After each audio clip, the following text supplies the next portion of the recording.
con còn nhỏ còn bé, thường hay chạy ra đầu ngõ đầu xóm, nhìn quanh nhìn xa chờ mẹ, mẹ về chưa? Mẹ ơi đường xa mẹ đi chậm nhé, mẹ ơi đừng lo đàn con lẻ loi. Mẹ ơi con đã ru em ngủ rồi.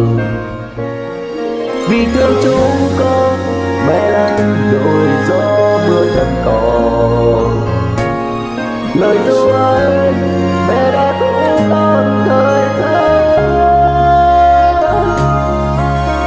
Dù ngày mưa dù ngày nắng, dù là bão giông trên đời, mẹ thân tao mẹ gánh con trên vai thầy.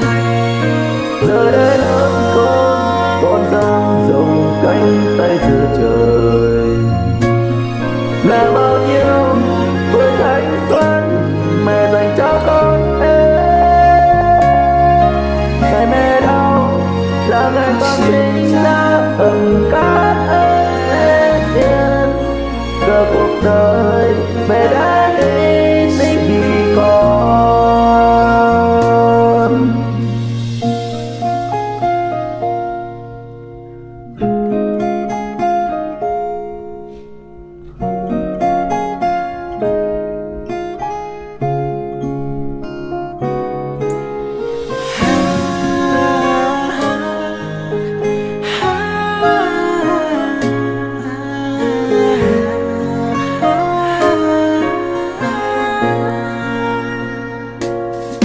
Hồi đó ngày con còn nhỏ còn bé, thường hay chạy ra đầu ngõ đầu xóm, nhìn quanh nhìn xa chờ mẹ, mẹ về chưa?